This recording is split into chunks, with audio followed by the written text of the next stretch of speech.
Boum les gars, bienvenue sur GT Box les gars, débriefing du combat Beterbiev Bivol 2. Avant ça, je vais revenir sur quelques combats de la soirée, vraiment une belle soirée, je me suis régalé. Les combats ils s'enchaînaient assez vite. On va revenir sur Jean Kabayel les gars, Kabayel vraiment, comme on l'avait dit de toute manière, gros travail au corps, euh, qui a vraiment détruit les fondations de Dieng. Ces profils-là, les gars, de toute façon, euh, le travail au corps, ça paye. Kabayel, vraiment gros menton, qui a pris des grosses patates, qui n'a pas bronché, qui avançait, qui travaillait fort, efficace.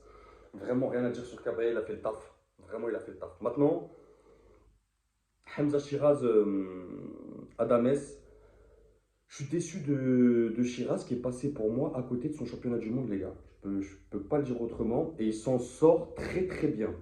Un draw, franchement, c'est un petit vol quand même, on va pas se mentir. Pour moi, Adames, il devait remporter ce combat. Je pense qu'ils ont plus protégé Hamza, j'aime pas dire ça, mais ils ont protégé leur boxeur parce que voilà, c'est Frank Warren, c'est bien entouré, il y a des managers, il y a des promoteurs. Mais franchement, ça méritait pas un draw. Il est passé complètement à côté de son championnat du monde, je vous le dis tout de suite.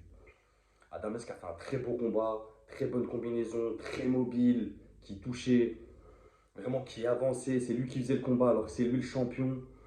Vraiment rien à dire. Shakur Stevenson, pas de lait les gars, pas de lait avec du cœur, mais dans la boxe, le cœur ça fait pas tout. Ça suffit pas du tout même.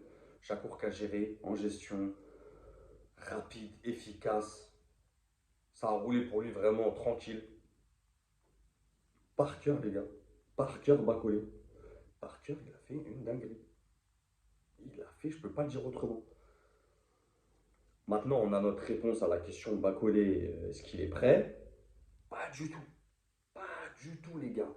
Il les subissait, ces 140 kilos. Il était au centre du ring, il bougeait pas. Ah, c'était dur. Hein. C'était dur pour Bacolé, les gars. Vraiment. Waouh! Et Parker, franchement, ce qu'il a fait, c'est fort. Même si le gars, il est en short notice, il y a 2 jours, il était en claquette au Congo. Frère, faire, faire péter un mec de 140 kilos au deuxième round, en plus un puncher, faut y aller quand même. Ça reste une performance de Parker, vraiment. Mais je pense que c'est bien pour Bacolé, parce que bon, vu que les gens, pas les boxeurs, hein, je parle des gens en général, ils disaient de lui qu'il était craint, que les boxeurs ne voulaient pas le prendre. Je pense que cette défaite par KO, ça va redynamiser son capital. Tu vois, des fois, des défaites, elles font du bien dans des carrières au bon moment. Là, je pense que voilà, bah, un KO comme ça, je le souhaite à personne. Vraiment grosse patate en haut du crâne. On le voit partir, déconnexion totale. Mais je pense que par la suite, ça va lui faire du bien. Il va être moins craint. Vous voyez ce que je veux dire? Mais bravo à Parker, rien à dire. Et Bacolé, de toute façon, il va revenir tranquille. C'est un poids lourd, les gars. Il a 33 ans, il va se refaire.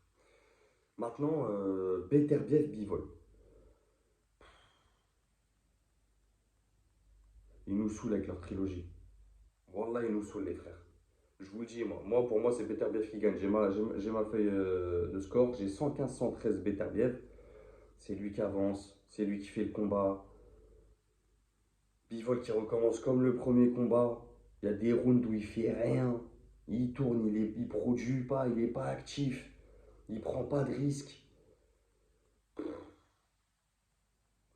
Vraiment, il s'en sort bien. Je pense qu'il a voulu cette trilogie.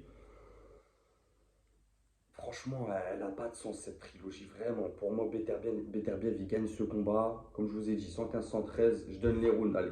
Je donne les rounds à Bivol le premier, les gars. Le deuxième, le huitième, le neuvième et le dixième. Le reste, c'est pour Beterbiev. Clair et net.